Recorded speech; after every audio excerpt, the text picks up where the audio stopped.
Penal code यानी IPC से जुड़े हुए प्रश्न को आज हम लोग कंटिन्यू करेंगे और इसके आगे के कुछ क्वेश्चन देखेंगे जो बहुत ही इंपॉर्टेंट हैं आपके अपकमिंग एग्जामिनेशन के लिए।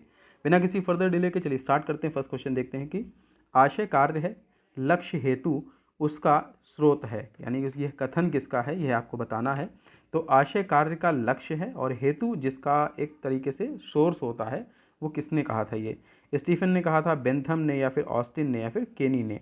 तो बेसिकली ये ऑस्टिन ने कहा था कि आशय कार्य का लक्ष्य है, यानी कि जो उद्देश्य होता है, यानी मन एक मनोस्थिति जो होती है वो किसी लक्ष्य के प्रति ही रहती है और उसमें हेतु जिसे मोटिव कहा जाता है, मोटिव का मतलब उद्देश्य है एक तरीके से, तो उद्देश्य को ही, मोटिव को ही यहाँ पे हेतु लिखा गया है।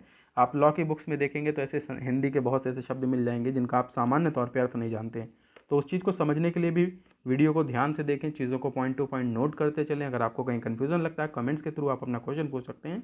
और इस क्वेश्चन सेट का पीडीएफ लेने के लिए आप हमारे टेलीग्राम चैनल को हमें ज्वाइन कर सकते हैं। स्टीफन ने इसमें कहा था कि आशय यानी इंटेंशन जो है, इंटेंशन मतलब जो मनोवृत्ति है, यानी हम अंदर से सोच लिए कि ऐसा हमें करना है इस तरीके से, तो वो जो कार्रवाई होती है प्रत्यक्ष कार्य को निर्देशित करता है, यानी उसी को गाइड करता है कि हमें कार्य इस तरीके से करना है, अपराध करना है। तो ये अपराधी के प्रति एक तरीके का ये इनका ये कथन था।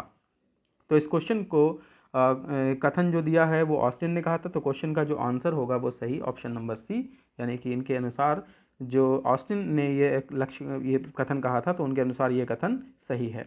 तो नेक्स्ट वन क्वेश्चन देखते हैं।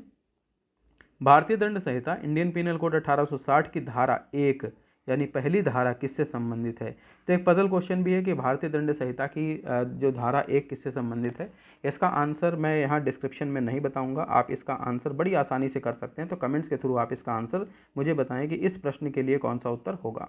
चलिए नेक्स्ट क्वेश्चन देखते हैं। निम्नलिखित में से कौन सा अपराध के लिए आवश्यक तत्व होता है, यानी इनमें से कौन सा ऐसा अपराध के लिए तत्व होता है जो बेसिकली होना चाहिए और वो एक तरह से अगर किया जाएगा तो अपराध का मुख्य मेन पॉइंट वही होगा। तो अपराध के आईपीसी में 4 कारण बताए गए, यानी 4 तत्व बताए गए, मेन फैक्टर्स जो होते हैं जिस रीज़न से कोई भी अपराध होता है वो कौन कौन से होते हैं, उन चीज़ों को वहाँ पे डिस्क्राइब किया गया है। पहला डिस्क्राइब किया है मानव, यानी कोई व्यक्ति होना चाहिए।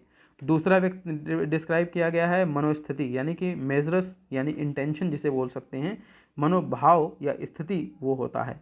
तीसरा आपराधिक कृत्य, यानी कि अपराध के लिए किया गया कार्य होता है। और चौथा होता है ऐसे आपराधिक कृत्य जिससे मानव या फिर समाज को नुकसान पहुँचे। तो ये सारी चीज़ें कौन कौन सी होती हैं, लेकिन जो आईपीसी एग्जैक्टली है, आईपीसी में हेतु के बारे में कुछ भी नहीं बताया गया है, मतलब इसमें जो हेतु एक मोटिव है उसके बारे में कुछ भी नहीं बताया गया, इसके कारण नहीं होते हैं। तो इसमें आपको इसके आंसर जो देने हैं इसके थ्रू देने हैं, यानी कि ये इसके लिए नहीं है बल्कि इस कोड के थ्रू बताना है कि इसमें से कौन सा ऑप्शन होगा, 1 2 3 4 या फिर 3 2 4 या 1 2 3 या फिर 1 3 4। तो इनमें से कौन से सही होंगे, तीनों में से आपको चयन करके इसमें बताना है। तो इसमें पहला यानी कि मानव प्राणी, और दूसरा यानी कि इसमें दुराशय, और तीसरा यानी आपराधिक कृत्य, ये तीनों इसके फैक्टर हैं जो इसके हिस्से हैं। आईपीसी के अनुसार ये अपराध के तत्व होते हैं। तो इसके लिए आंसर नंबर इसमें जो है सी, यानी ऑप्शन के अकॉर्डिंग जो क्रम यहाँ पे दिया है इसके अकॉर्डिंग ऑप्शन नंबर सी यहाँ टिक करेंगे। तो 1 2 और 3 इसके लिए कारक होते हैं। नेक्स्ट क्वेश्चन देखते हैं कि निम्नलिखित में से कौन सा आपराधिक दायित्व का आवश्यक तत्व है। आपराधिक दायित्व का यानी कि एक लायबिलिटी बनती है, जो एक क्रिमिनल लायबिलिटी किस में डिसाइड की जाती है कि व्यक्ति क्रिमिनल है, किस तरीके से उसे माना जाएगा।